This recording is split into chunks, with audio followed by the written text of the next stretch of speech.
Alright, the little man's kind of got his underwear in a knot here. He's frustrated. He's fought with these bolts here. But what you don't know is they're stripped out. That one's stripped out. And that one's stripped out. And that one's stripped out. And here's our gasket under that holly. Clearly sucking air there. Why she wouldn't idle. So probably why that quit doing right is because them bolts were stripped out.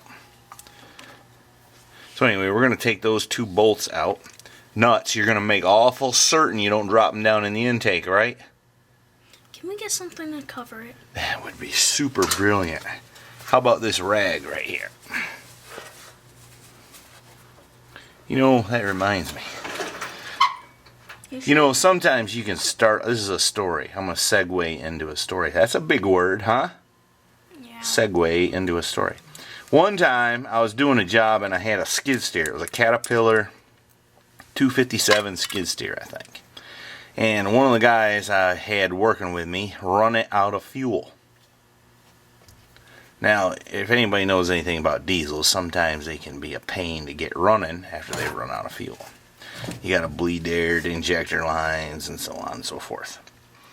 Well, as I recall, this one didn't have a little hand pump on it, or I didn't know where it was or something. I don't really remember if I could get at the injectors on that or not. I can't remember. But anyway, I took a gassy rag. This is a trick I learned from an old man one time. Take a rag, soak it in gas, and if you stick it in the air intake on a diesel, it'll run off them fumes, sometimes enough to get fuel up to the injectors where it'll run off diesel fuel. I've used that with some success a few times. Well, that wasn't. I took the air cleaner loose on the skid steer, stuck a rag soaked in gas up in there, hanging on to it now, because when you're turning the engine over, it's quite a suction. And I had my amigo up in there in the cab cranking the engine over. And I'd say, crank it, and he'd crank it, and it wouldn't do nothing. And I'd say, crank it, and he'd crank it, and it wouldn't do nothing. And I'd get more gas on my little rag and crank it, and it still wouldn't do nothing. And finally, I gave up. And I said, all right, that's it. And I let go of the rag, but left it in the intake. And my amigo cranked the engine at about the same time and sucked the rag up in the motor. Oh. And that was quite an endeavor. I had to call a real mechanic, come take the motor apart and get the rag out of it. So, if you think Mr. Heavy Chevy's only ever done one dumb thing, you're sadly mistaken. Alright, give me my 19... No. Alright, give me my 19... I can't even speak anymore. Just give me my socket, please. Oh, okay.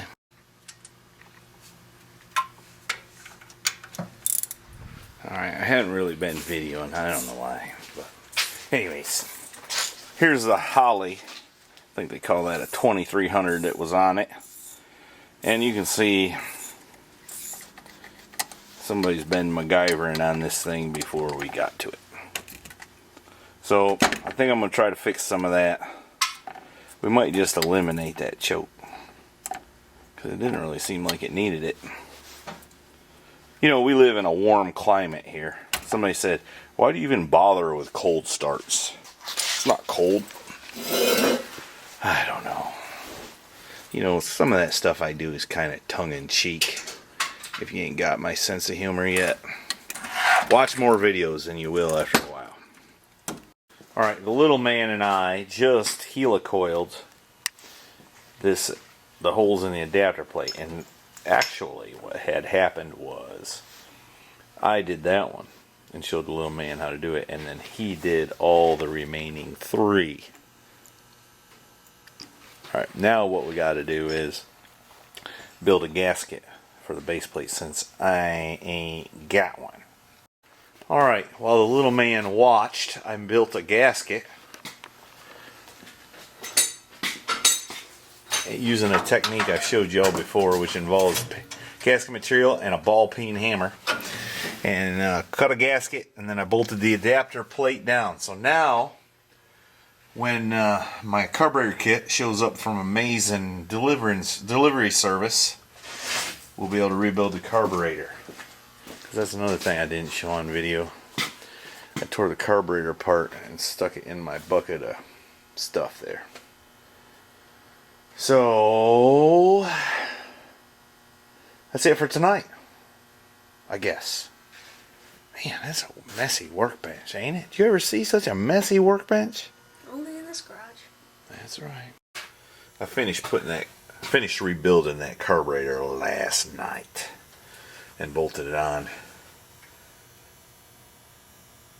So that little job is done.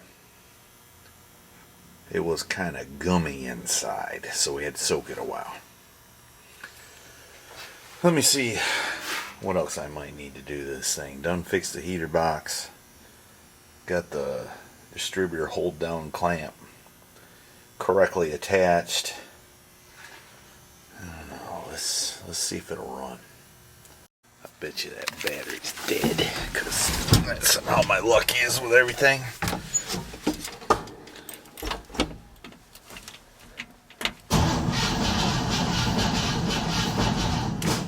Seems to turn over. But until just that. Alright, let me get the battery charger. Alright, battery charger's on. Let's see if it'll run now.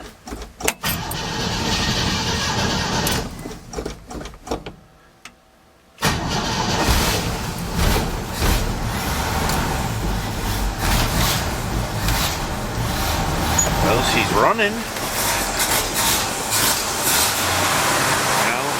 Fuel spewing out of the carb, so that's a good sign for now. Let's let her warm up. Alright. I didn't show you, but I did take it down the road. I drove her out a little bit. Let's see if it's been sitting here a few minutes. Let's see if it'll crank up.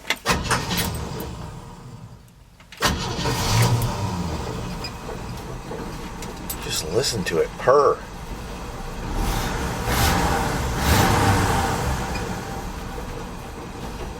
That wasn't a cold start, in case you were wondering.